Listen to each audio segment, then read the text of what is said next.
disse Plotino, mas isso não há de ser motivo para discussão entre nós. Cada um fará o que mais lhe aprouver. Separaram-se então, amistosamente.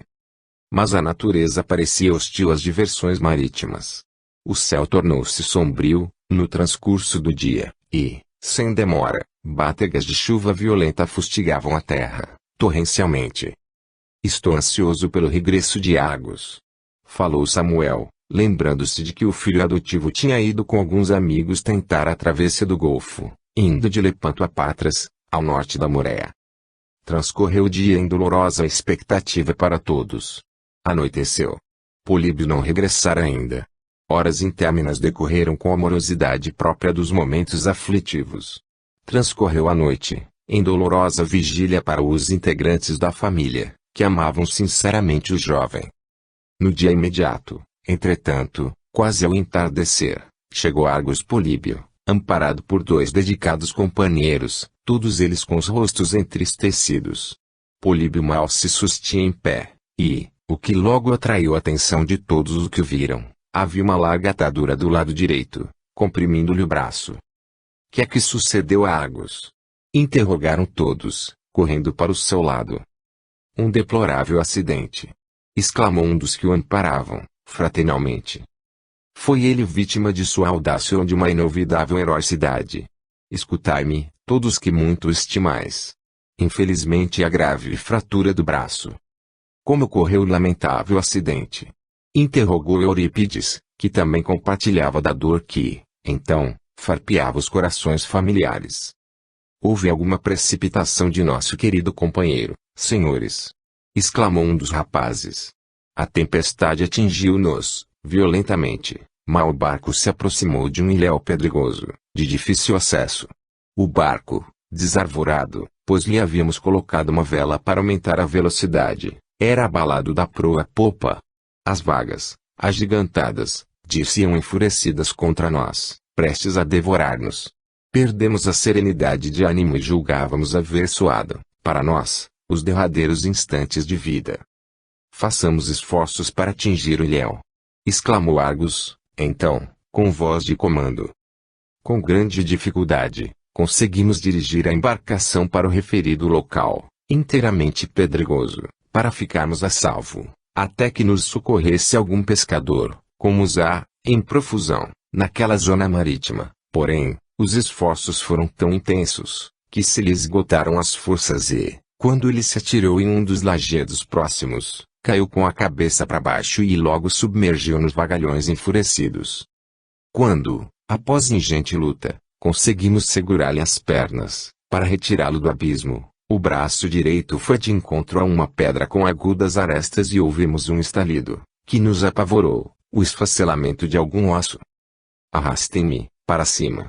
Estou perdendo as forças. Salvem-me, amigos, antes que as ondas me devorem.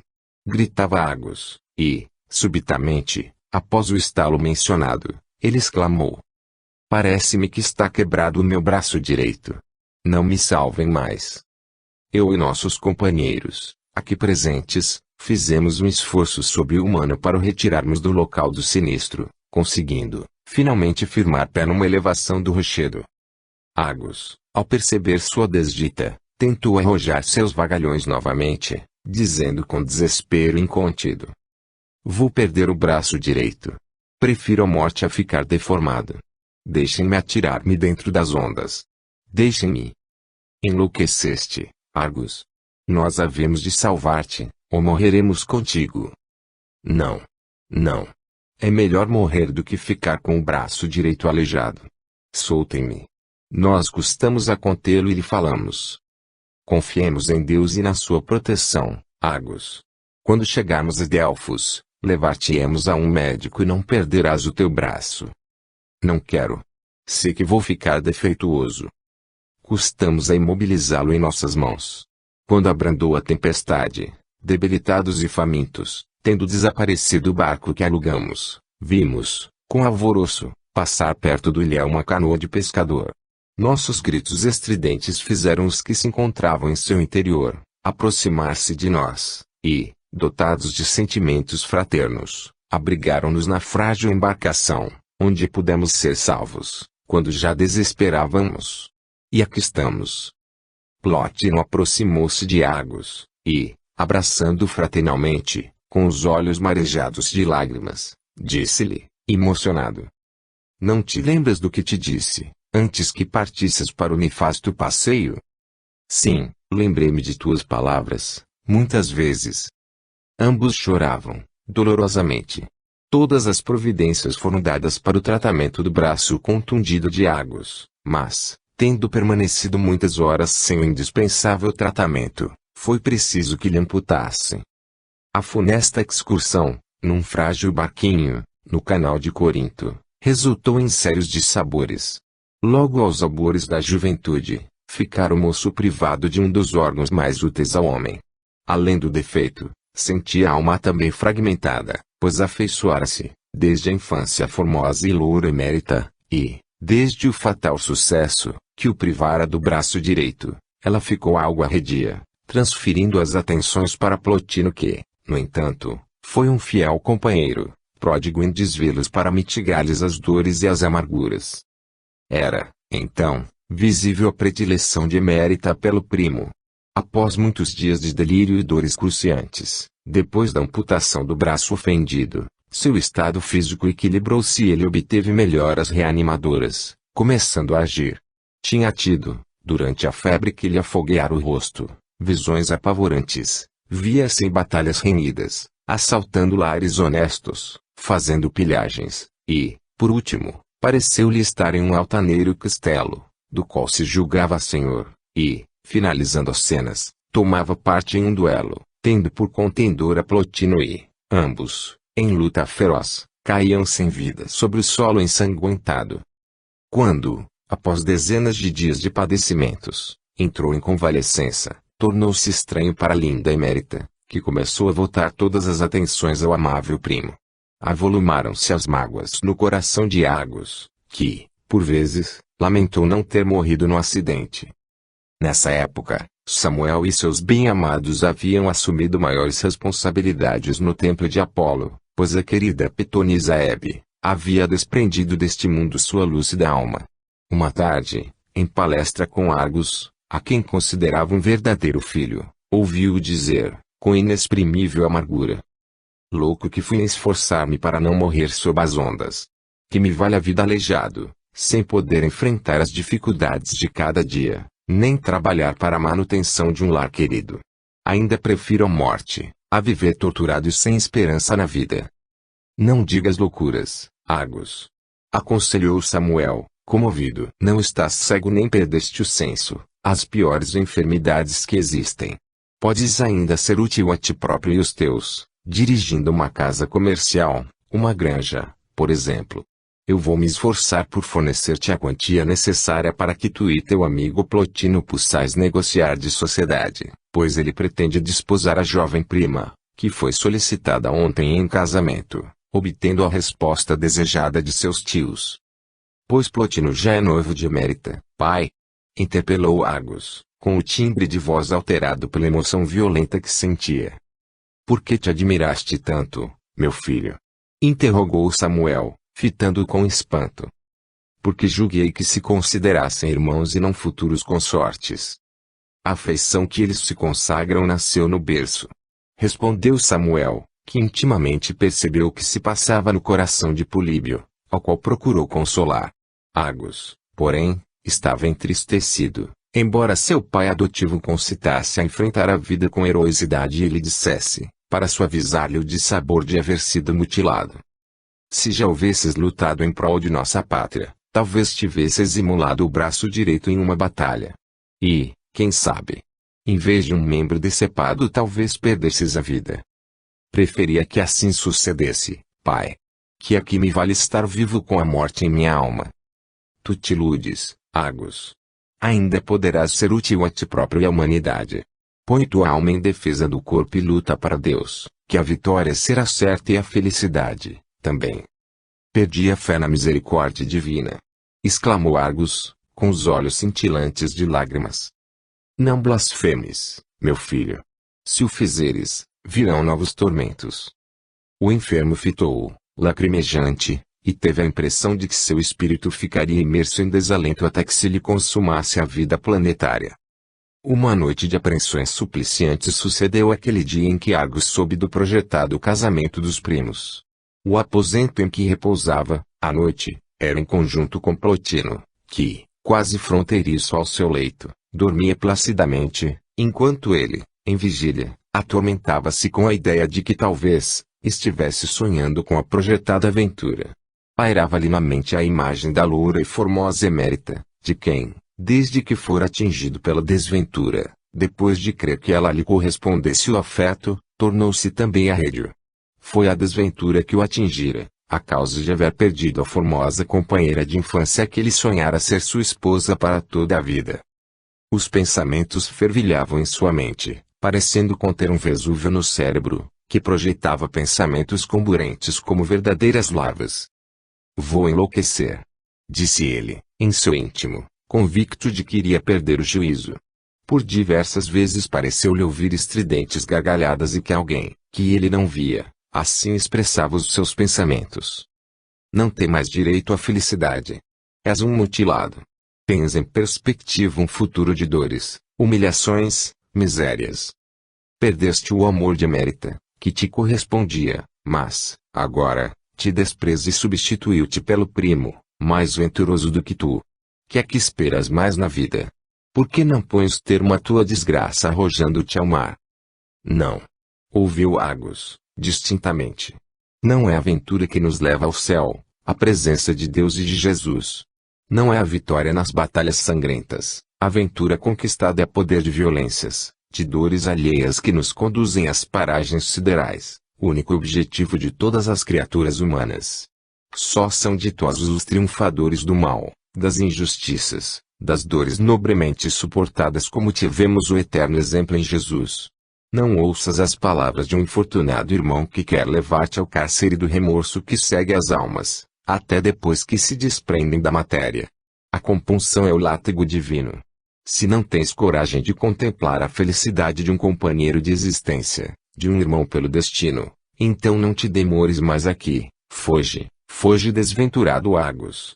Sim, fugir, a hora do crime, deve ser a escolha de todos os cristãos, e não exterminar os que estão em repouso, adormecidos, sem defesa. Não queiras enlouquecer de dor e de remorsos, apunhalando os corações amigos dos que te acolheram como verdadeiros pais, salvando-te da morte, do túmulo das trevas. Evita a desventura alheia, buscando o esquecimento de um afeto que, quando atingir a conquista definitiva, vai deixar de existir sobre a terra. Se ouvires as palavras de um insensato adversário, serás um dos maiores criminosos e não enlouquecerás para que maior seja a tua tortura moral, o teu tormento espiritual. Eu te aconselho que te ausentes, definitivamente, deste lar, o único que tiveste nos momentos felizes e de padecimentos, mas onde encontraste afeto e pão. A aventura, sem a paz de consciência, não tem duração, é como um relâmpago, que fuge no firmamento e logo se arroja num abismo desconhecido. A única felicidade deste planeta de sombras e de lágrimas, consiste na isenção de culpas, na paz da consciência após o cumprimento austero de todos os deveres morais e cristãos. Levanta-te e segue-me, diz ditoso filho. Eu me compadeço de ti e quero levar-te a um local onde serás feliz. Feliz, eu? Não escarneçais de minha desdita, amigo invisível. Lembras-te da data que transcorre, hoje? Tornou a entidade. Estamos a 25 de dezembro, dia consagrado a Jesus.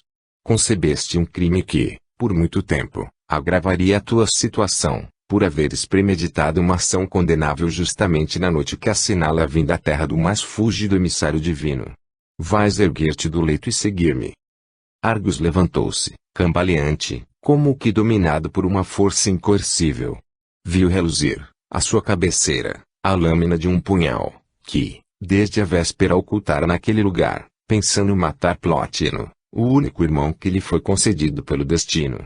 Não podendo apunhalá-lo, por estar incapacitado de o fazer, lembrou-se de asfixiar seu companheiro de dormitório.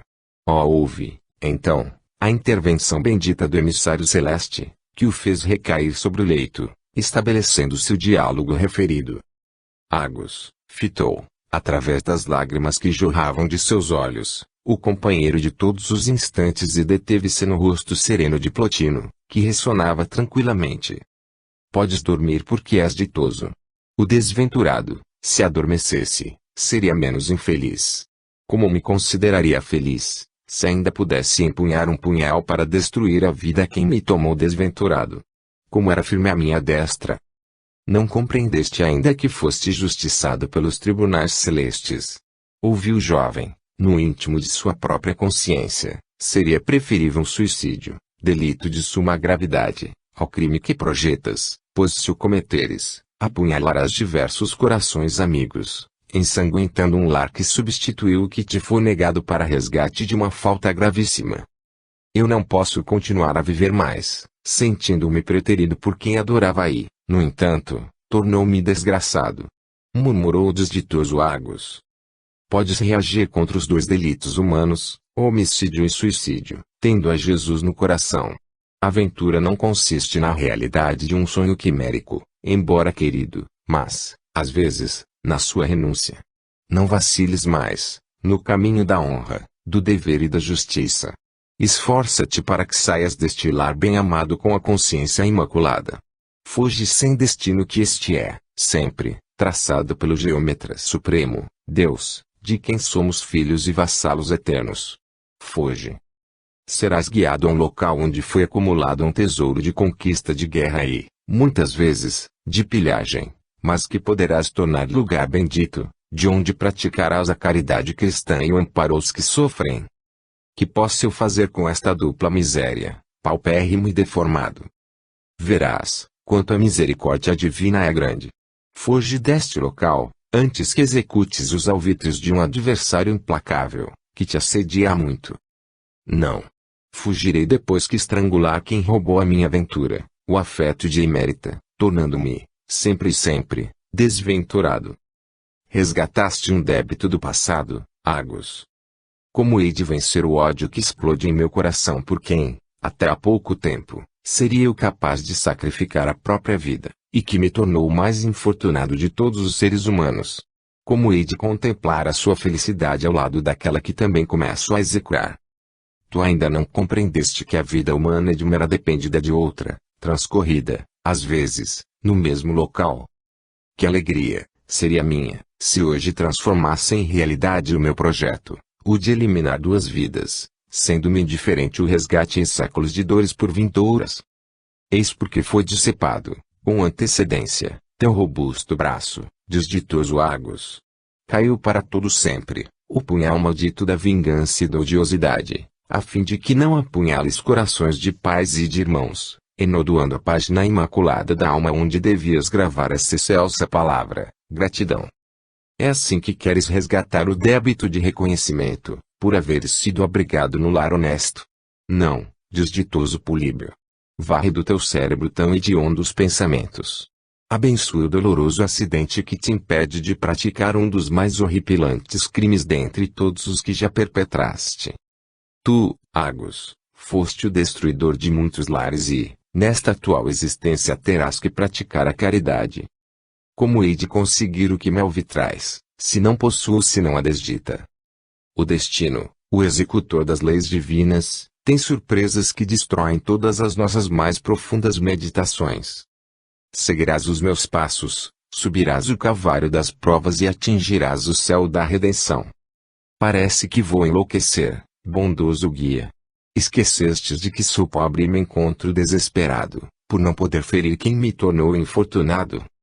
Um emissário celeste não transgride as leis eternas. Esforça-te por destruir em tua alma os ímpetos fratricidas. Vais seguir os meus passos até determinada região, outrora familiar. Se eu te disser que, depois de atingires o ponto culminado, terás horas de verdadeiro conforto espiritual, talvez duvides. Vais sofrer, a princípio, a nostalgia da falta desse remanso de paz doméstica que desejaste perturbar e enlutar, mas, depois, com a proteção celeste dos mensageiros de Jesus, olvidarás o passado. Deus te fará justiça. Às vezes, mestre, penso que Deus é um mito, se não seria patenteada sua existência em todos os momentos, impedindo o crime. que é que te sucede, neste instante? Não estou a teu lado para que desistas de um crime revoltante. Muitas vezes tal sucede, porque ele nos concede o livre-arbítrio, o discernimento do bem e do mal. Somente os loucos não sabem julgar o proceder humano.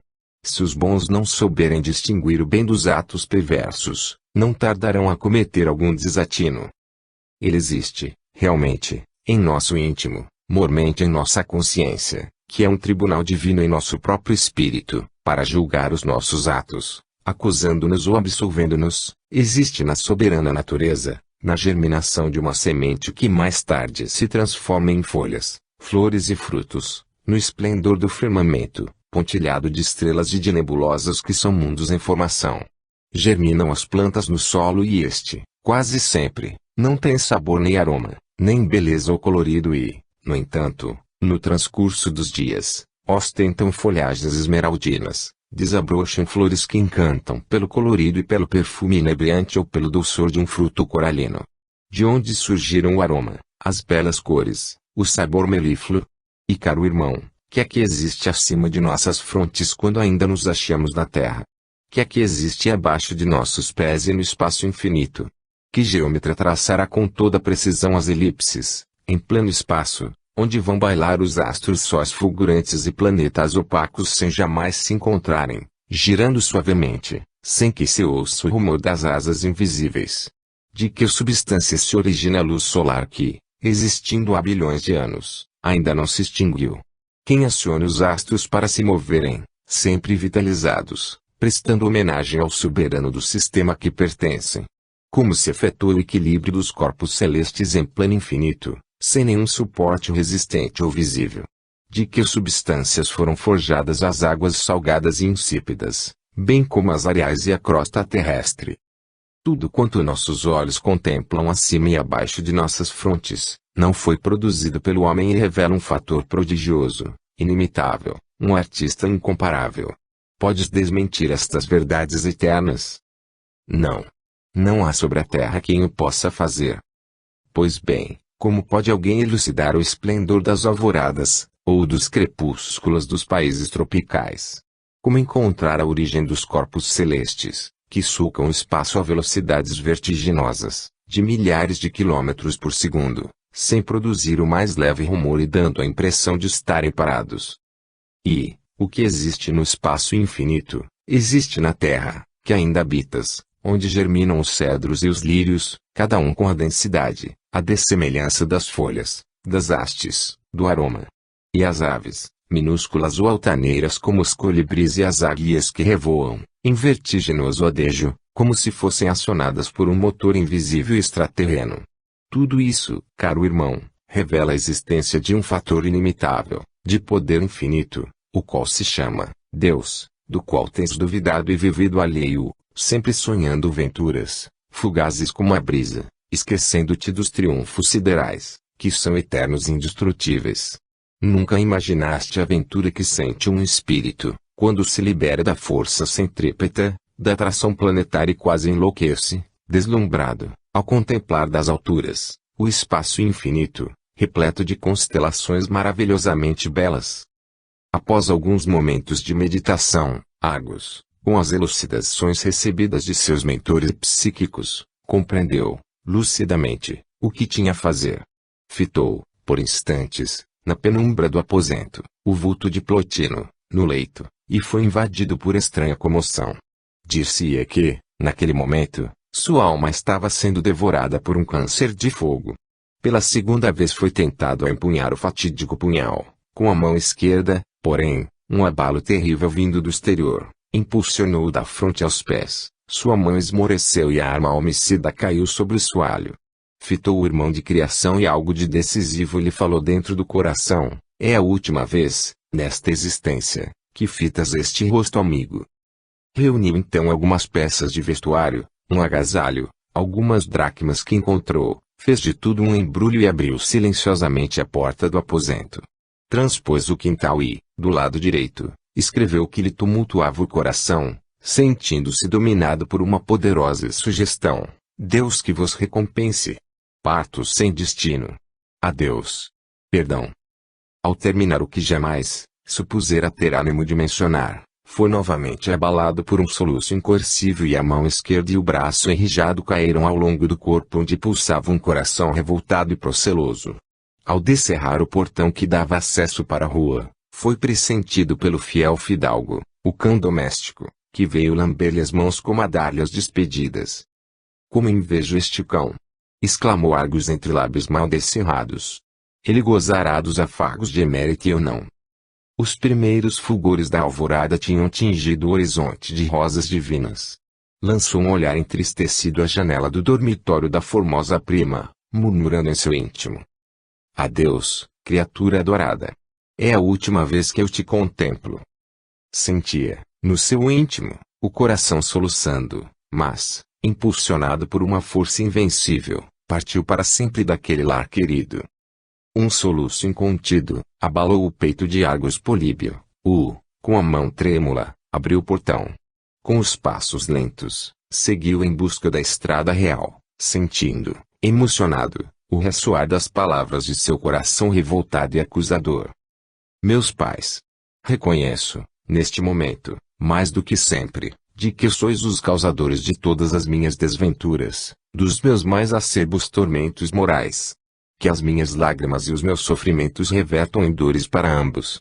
Que, jamais, possais fruir um instante de tranquilidade neste mundo de intensos tormentos.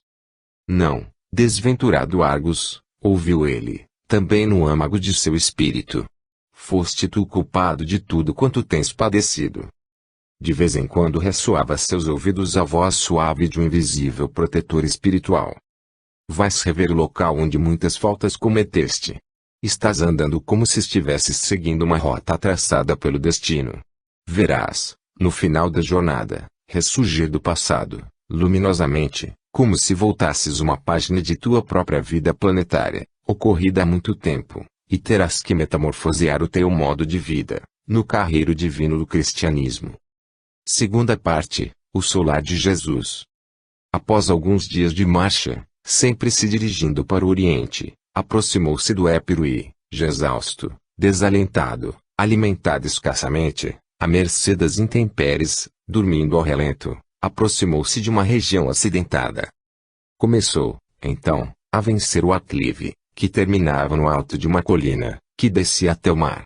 Desvendou, ao alto, um imponente castelo, meio arruinado, que se erguia altaneiro. Jesus! Exclamou ele, com angústia. Eu conheço este local e aquele alcaçar que meus olhos fitam com assombro. Será um axiômio da sobrevivência e o da transmigração da alma através de corpos sucessivos até o completo triunfo espiritual? Quando, em que época, eu conheci o solar que acabo de fitar? Sim, lembro-me de ter vivido nesta região uma existência faustosa e, por vezes, pecaminosa. Como hei de desvendar a verdade que dormita em minha própria alma? Como hei de descobrir o que foi, quais foram os meus crimes?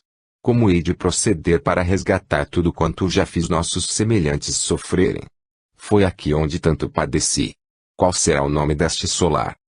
Sem que lhe influísse a própria mente, um influxo sobre-humano, dominando sua vontade, fê-lo cair genuflexo sobre o solo, abalado por emoções estranhas e profundas. Deus! Se sois verdadeiramente Pai dos desventurados, compadecei-vos de mim. Concedei-me a certeza de que fui um criminoso e permiti que eu trabalhe para o meu resgate espiritual, tomando-me um consagrado discípulo de Jesus, e vosso extremoso Filho. Misericórdia, Pai. Compadecei-vos deste infortunado que, doravante, quer seguir a trilha do bem e a da caridade. Por momentos, abalado por um tremor nervoso, sempre ajoelhado, Argos murmurou uma prece fervorosa. Ouviu então, em seu íntimo, aquela mesma voz amiga. Meu irmão em provas, aproxima-te do local onde viveste e praticaste muitos delitos, muitas transgressões às leis divinas e sociais.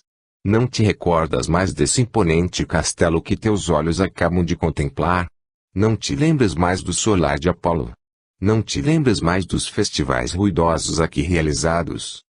Possuído de grande tristeza, ergueu-se com dificuldade, do solo e, com um andar mal seguro, começou a subir a colina, parando às vezes, para relembrar detalhes do panorama que lhe parecia familiar. Um silêncio sepulcral dominava aquela região que parecia abandonada. Subitamente, sem que soubesse quem lhe desfechara um inesperado vigor no corpo amortecido, subiu ele uma extensão apreciável, e, já no ápice da colina, caiu novamente genuflexo, não sabendo discernir se os pensamentos que o assaltavam eram produzidos por seu próprio espírito ou se vinham de algum outro ente intangível. Murmurou, com indizível emoção e inflexão dolorosa: Deus! Eis-me certamente no local onde muitos crimes perpetrei, onde projetei a destruição de um lar bendito que foi inundado de lágrimas e de sangue. Sem recursos financeiros, o braço direito decepado, que vim eu fazer aqui? Que ser monstruoso hei sido para merecer uma tão dolorosa penalidade? Agora, apavora-me o crime e não desejo nunca mais aviltar-me com a prática de alguma transgressão aos códigos celeste ou terrestre. Estou ávido de paz e de progresso espiritual. Só agora sinto em meu espírito a eclosão dos ideais humanitários e redentores. Dá-me a precisa coragem para não fracassar novamente, agora, em meu coração, ou antes, em minha alma, a convicção plena da sobrevivência da criatura humana, através dos séculos e dos milênios. Quero viver neste castelo, que parece abandonado, para agir de modo contrário, substituindo os festivais orgíacos pelas preces radiosas. Dá-me a coragem inabalável para conseguir realizar os mais nobres ideais. Concedei-me a força invencível e excelsa de implantar a virtude onde imperou o vício. Quero ter por objetivo o bem e ser discípulo fiel do Mestre amado, Jesus.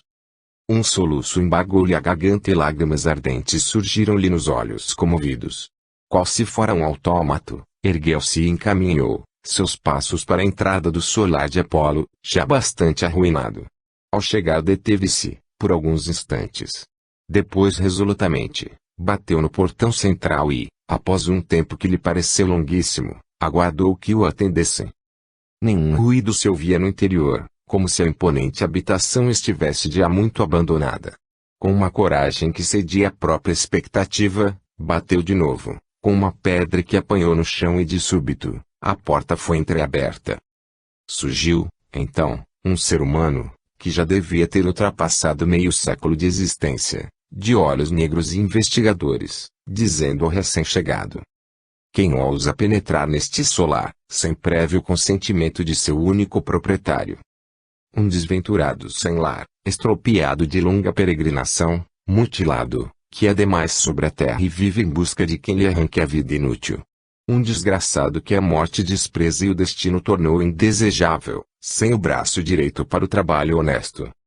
Pois bem, já que Jesus te encaminhou para este castelo quase abandonado, consinto que te sentes neste banco e me relates tua vida, com sinceridade, dizendo-me de onde vieste e o que é que desejas aqui.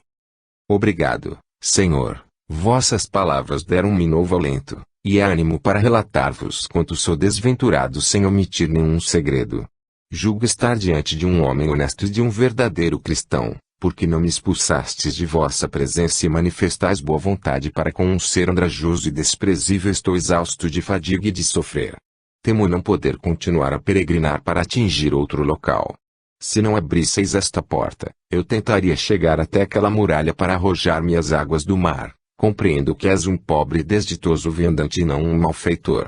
Vivo aqui só e sem amigos qual se fora um anacoreta, porque receio todos os seres humanos, que se deixam dominar pelo ouro e pela ambição. Reside comigo apenas uma velhinha, que, quando meus pais morreram, de um desastre marítimo, compadeceu-se de mim e criou-me como se eu fora seu filho. É a única criatura em quem confio e creio em sua afeição maternal por mim. Aceitai-me, pois, caro Senhor, e tereis um filho que não conheceu seus progenitores criminosos, que me abandonaram ao relento, por uma noite procelosa. Juro que eu serei fiel e hei de auxiliar-vos na defesa deste solar. Antes de dar-te uma resposta definitiva, dize-me, por que te ajoelhaste ao te aproximares deste local? Estás surpreso? Eu estava oculto no alto da torre que fica ao lado direito.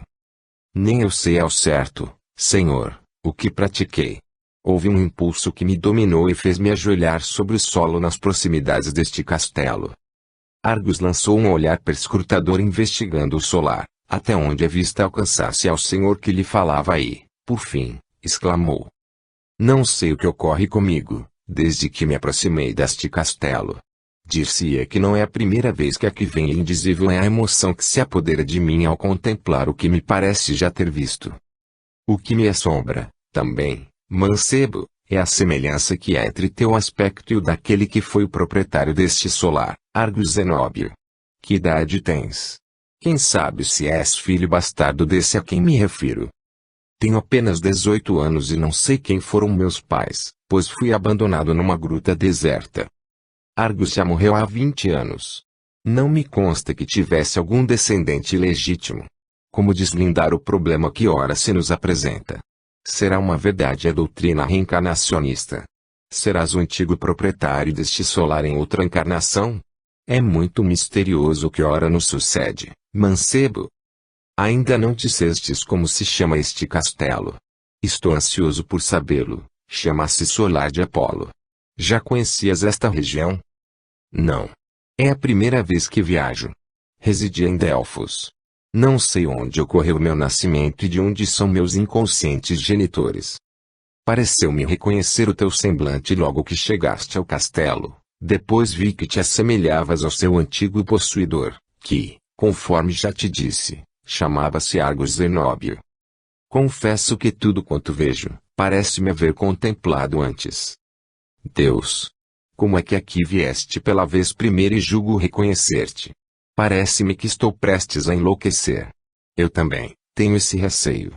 Vamos, porém, voltar à realidade. Vamos relatar o que há de positivo em nossa vida que ora transcorre. Quem sabe se não chegaremos a um resultado positivo sobre nossas próprias vidas atuais. Eu estou perplexo. Nunca, desde a morte do desditoso Argus, deixei ninguém penetrar neste solar, a não ser para beneficiar algum desditoso mendigo. Ao ver-te, porém, julguei reconhecer o meu antigo senhor que me entregou o solar de Apolo no dia em que pretendia partir para o Oriente e despediu todos os seus servidores, menos eu. Partiu, sim, mas para o mundo das sombras que tão pouco nós conhecemos. Agora, volta mudado. A vida humana tem dessas surpresas. Mas, como te chamas, mancebo? Ainda não me disseste. Meu nome.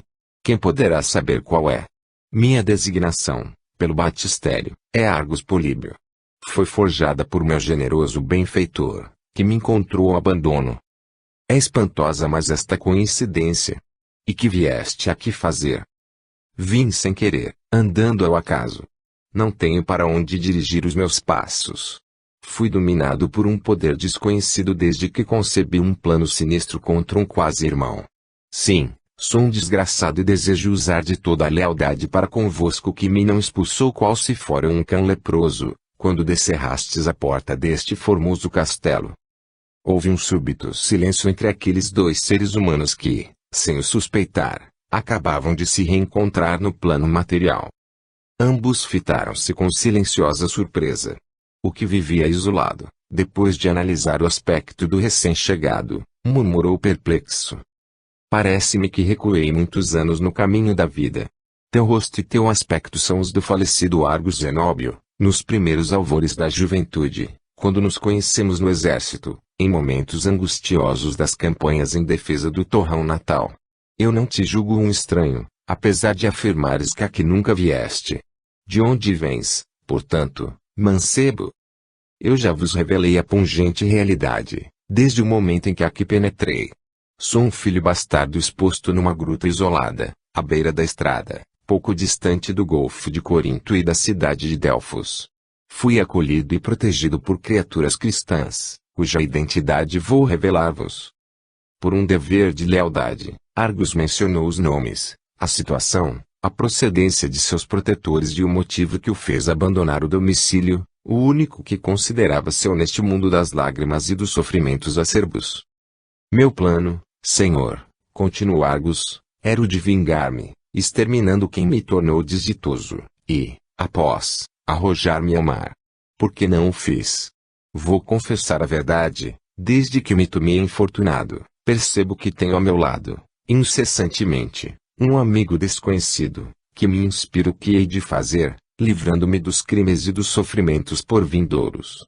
Tenho me sentido amparado por um mentor sideral, o mesmo que me inspirou a dobrar os joelhos e orar, quando me aproximei deste alcázar que eu não considero desconhecido. Parece, às vezes, que estou enlouquecendo, pois julgo ver o vulto de um egípcio ao meu lado. Agora acho-me ao vosso dispor, podeis acolher-me e, eu vos tratarei, desde então, como se fosseis meu verdadeiro progenitor ou apunhalar-me, e eu morrerei abençoando o vosso gesto. O que não desejo é continuar a ser desventurado, sem procedência conhecida, sem poder enfrentar a vida por intermédio do labor honesto, pois o meu braço direito, o essencial para a aquisição do alimento para nosso mísero organismo, foi decepado pelo alfange da fatalidade. Senhor, estou ao alcance de vossas mãos justiceiras. Não carrego nenhuma arma, nada que possa ocasionar-vos algum dissabor. Estamos sozinhos. Deveis possuir valores monetários, sempre em depósito nos solares antigos. Se duvidais de minha lealdade, eu vou ajoelhar-me para que me possais exterminar mais facilmente. Tenho um monte de bronze a oprimir meu peito. Eu pretendia, ao subir o aclive que fica próximo do despenhadeiro em que construíram este solar, arrojar-me as ondas, terminando meu inconsolável martírio moral.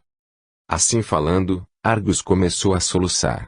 O misterioso anacoreta fixou-o compadecido e respondeu-lhe, levando sua destra ao ombro esquerdo do jovem infortunado e dizendo-lhe, enternecido: tenho vivido isolado, pois deixei de crer na sinceridade humana, mas, pela primeira vez, após 20 anos de degredo voluntário, não duvido do que me disseste e me compadecido tuas desditas.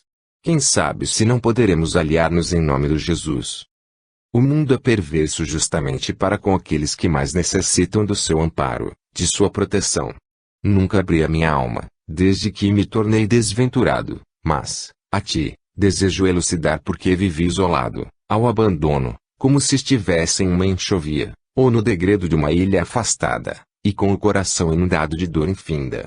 Desde que te ajoelhaste ao começar a ascensão da colina encimada por este castelo, uma íntima intuição me advertiu de que tens necessidade de meu amparo, de algum conforto espiritual que eu te possa proporcionar para mitigar a grande dor que ora te domina.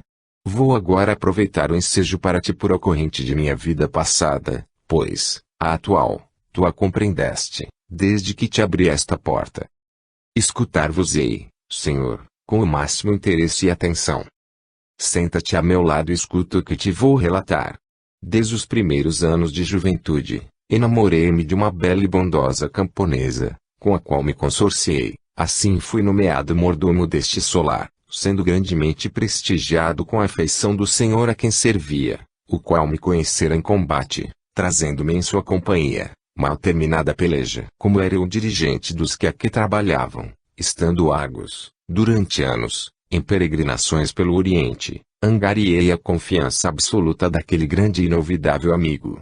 Eu, sempre escrupuloso e probo, prestava-lhe minuciosas contas de tudo quanto ele me encarregava de fazer, de todas as ocorrências sucedidas durante sua ausência. Assim vivemos, na mais integral harmonia, durante alguns anos. Tendo eu contraído núpcias com a minha querida Helena, já aguardava o nascimento de nosso primogênito, quando Argos, contra o conselho do seu médico que aqui vivia, deliberou viajar novamente para o Oriente, entregando-me a direção deste castelo e a de todos os negócios referentes ao mesmo, pois pretendia permanecer, por muito tempo, em longínquos países. Só depois soube quais eram suas pretensões, partir, às ocultas, com a esposa de um amigo até que, decorridos os anos, pudessem regressar à pátria, da qual era ele valoroso defensor. Todos os seus planos foram descobertos pelo marido daquela com quem ia fugir e ambos, empenhados em luta apavorante, perderam a vida. Argos Zenóbio tinha-me feito entrega de um valioso documento, legalizado perante as autoridades competentes, constando no mesmo que, se não voltasse mais da projetada viagem, ou morresse, o solar de Apolo ficaria sendo de minha propriedade. O médico egípcio, que Argos havia trazido de Alexandria, como se previsse o triste fim da expedição, recusara-se a acompanhá-lo e desapareceu para sempre, com grande pesar meu, que o estimava muito. Quando se desencadeou a série de sinistros sucessos já relatados, houve como que o desmoronar deste solar e de todos os meus planos de felicidade. Quando Argos Zenóbio morreu, tragicamente, do que dei a conhecer aos restantes companheiros de serviço, que aqui ficaram, depois das homenagens prestadas ao infortunado Castelão, subitamente, sabendo os serviçais que eu estava ausente, para legalizar a posse do castelo, revoltaram-se e agrediram covardemente a minha indefesa Helena, fugindo em seguida para a região ignorada, carregando todos os valores que encontraram, bradando enfurecidos. Este solar devia ser de todos nós e não de um só, exclusivamente. Não queremos ser servos de outro, que não merecia tal. Só escapou, ilesa, minha fiel e bondosa mãe, que segue meus passos desde que vim a este mundo de traições e de dores.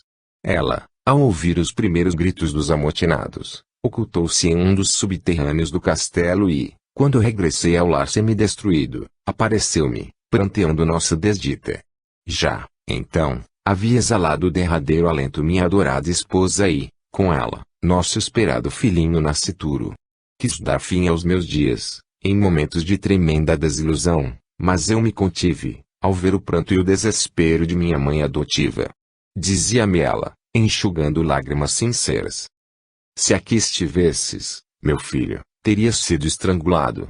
Os servos estavam enfurecidos contra Argos por te haver concedido este solar, como único herdeiro. Nunca me esquecerei daqueles pavorosos instantes. Imagina o quanto a pobre Helena padeceu.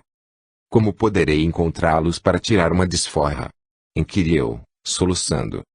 Foram eles para muito longe e deves esquecer o que aqui se passou, depois de dares conhecimento de tudo que ocorreu às autoridades. Deus, unicamente, fará a merecida justiça. Quase enlouqueci, ao verificar que a minha fiel companheira de existência fora morta e supliciada, sem haver praticado nenhum delito. Os cruéis adversários, invejosos de nossa felicidade, haviam-me espancado barbaramente. No estado em que se encontrava, devia ter perdido a vida em dores horrendas. Todos os agressores fugiram, conduzindo objetos artísticos, de valor inestimável, metais preciosos, deixando este solar devastado, como vais ter ensejo de constatar. Fiquei neste isolamento, depois de terem vindo, aqui, as autoridades competentes, e, esperando morrer em breve tempo, também fiz um testamento, consagrando tudo àquela que me tem amparado desde que vim a este planeta de acerbos padecimentos.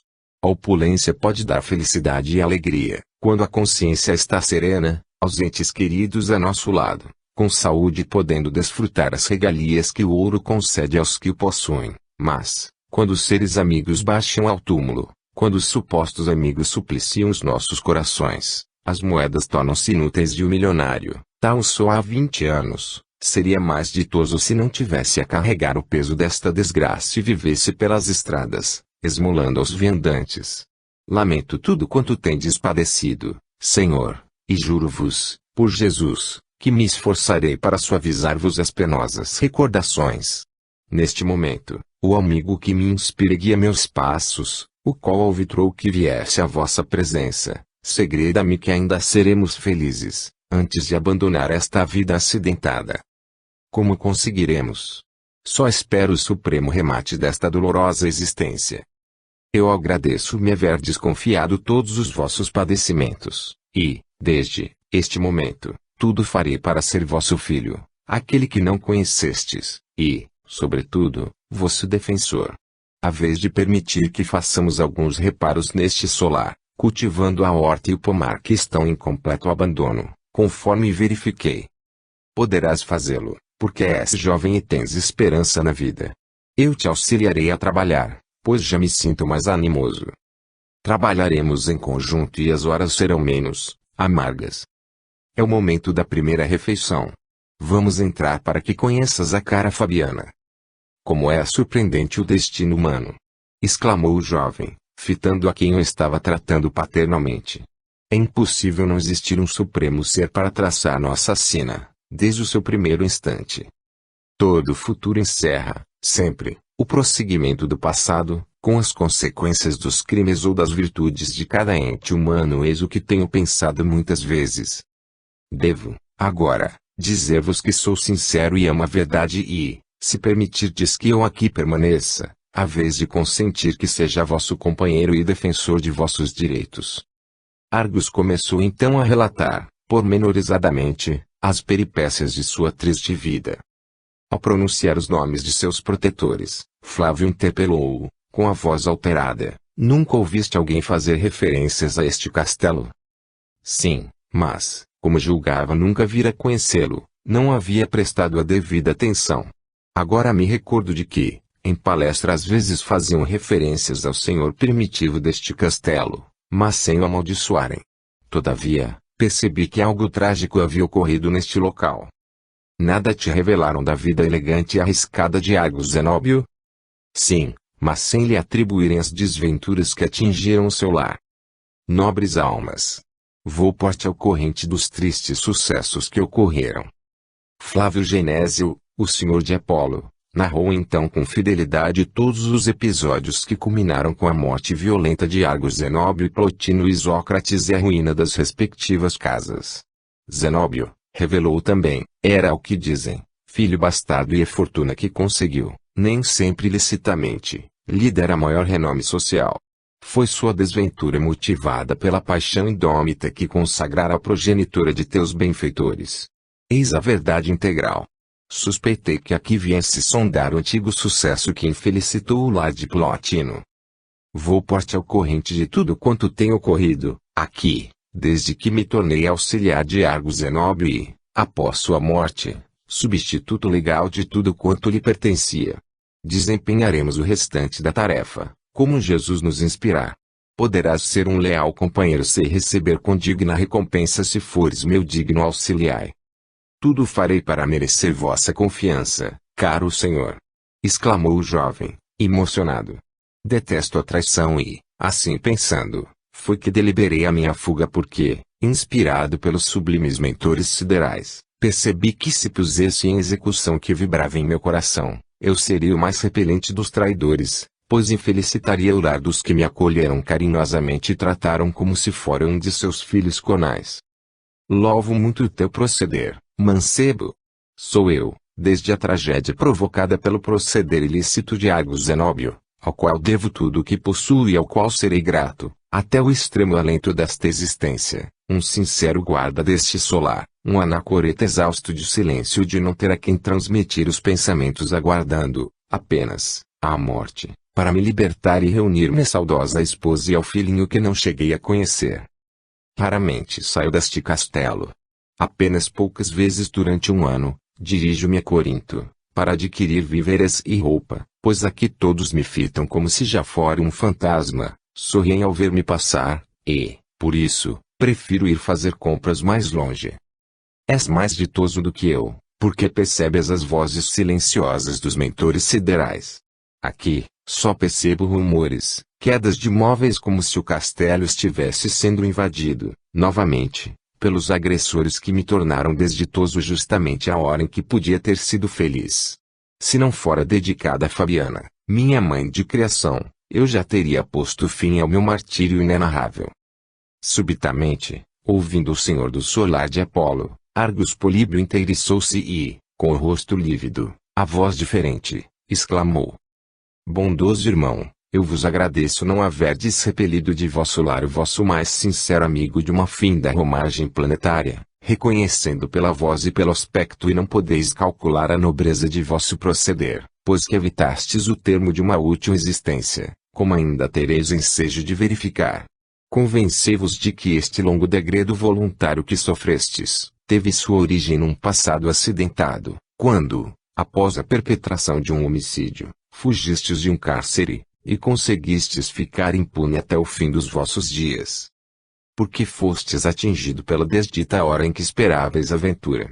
Porque assassinastes o esposo de uma linda jovem e destruístes um lar até então ditoso, e, quando supunhas fugir com aquela que amáveis, fostes encarcerado, e ela se suicidou premida pelo remorso do ato indigno com o qual pactuou, deixando no lar abandonado um filhinho que morreu de uma queda. Mal havia abandonado sua mãe desnaturada. O filho que aguardáveis, e perdeu a vida antes de abrir os olhos à luz do sol foi um de vossos cúmplices e causador da morte da criança. Vede pois, caro irmão, que, às vezes, uma súbita desventura, um fracasso inconsolável na vida representa uma justa punição e um resgate necessário. muito sofrestes, porém, após a tragédia que desenrolada há 20 anos, pena que fostes condenado outrora e conseguistes isentar-vos. Por isso, nesta existência que transcorre, vós ficastes voluntariamente degradado, a fim de que seja reconquistada a felicidade desfeita em uma distante romagem planetária. Este que ora recebe as orientações dos emissários siderais, não é um estranho, mas um companheiro de lutas, que muito vos havia prejudicado, e, então, em fim da existência, foi generoso convosco, doando este solar ao antigo espoliado, mas, que, por motivos justos, ainda não conquistou a sonhada aventura, mas que ainda será uma realidade no porvir. Ides, agora, com o amigo que veio comparticipar de vosso degredo, para dar-lhe um limite, e, ambos, desde este momento, têm de trabalhar em conjunto, conseguindo a aventura espiritual, que é mais valiosa que a material. Para que sejam acatadas as minhas palavras, prometo, para amanhã, uma grandiosa surpresa, um entontecedor sucesso que mudará o rumo de vossas vidas planetárias. Este jovem, que ora transmite os meus alvitres, possui faculdades semelhantes às dos oráculos, por ele solicitada antes de encarnar para praticar o bem em grande escala, e, não fracassar na jornada terrena, para a remissão de seus delitos do passado. Ambos vão desempenhar uma excelsa e inesquecível missão espiritual que, levada a efeito com escrúpulo, resultará em plena remissão para ambos, pois, a reparação do mal cometido só poderá ser efetuada pela prática do bem em larga escala, como tem sido realizado por vários benfeitores da humanidade. Não lhe reveleis, por enquanto, o que estáis escutando, para que não seja ele sugestionado, e possa praticar a generosidade sem esperança de recompensa, mas, que, no entanto, poderá ser compensada pelo juiz supremo. Sereis, doravante, verdadeiros discípulos de Jesus. Ponto. Quando recobrou a consciência, Argus interrogou ao que estava a seu lado. Dizei-me o que me sucedeu, Senhor, pois tive uma tontura e perdi os sentidos. Julguei que ia morrer. Nada de assustador, meu caro, ao contrário, por teu intermédio, um mensageiro sideral, o que te ampara nas horas pungentes da vida, deu-me preciosos conselhos, os quais, no transcurso dos dias, havemos de executar. Ignorava que tivesses uma faculdade semelhante à que possuem os oráculos do templo de Apolo, em Delfos, ao qual já compareci muitas vezes, em companhia dos meus pais adotivos. O mensageiro celeste, por teu intermédio, fez-me uma promessa valiosa, para amanhã, e, se tal suceder, eu ficarei convicto da verdade do que me foi revelado. Parece tudo fantástico o que está ocorrendo neste solar, meu caro mancebo. A humanidade devia refletir, com maior interesse, sobre os problemas que constituem o destino de todos os seres que existem neste planeta. Eu, desde que me isolei, neste remanso de paz, afastando-me dos importunos, dos falsos amigos, tornei-me excessivamente desconfiado e, ainda não sei elucidar o que ocorreu comigo, quando consenti que penetrasses neste castelo. Confesso, porém, que dois motivos influíram em meus sentimentos, a semelhança dos teus traços com os do mais caro amigo que tive nesta existência, e a prece que fizeste, ao te aproximares deste solar. Políbio e o senhor do Alcaça, desde aqueles instantes, tornaram-se muito amigos e entraram em detalhes circunstanciados a respeito dos sucessos, do passado, de tudo quanto lhes ocorrera até a era em que se encontraram, percebendo que o destino humano não é forjado pelos homens mas por uma intervenção extraterrena. Vamos, de hoje para o futuro, disse Flávio, agir de comum acordo, como se fôssemos pai e filho. Nada farei em desacordo com a vossa vontade, Senhor, pois reconheço que algum laço indissolúvel liga os nossos espíritos. Só não cumprirei vossas determinações se me obrigardes a empunhar alguma arma homicida a não ser em legítima defesa das Tilari e dos que o constituem.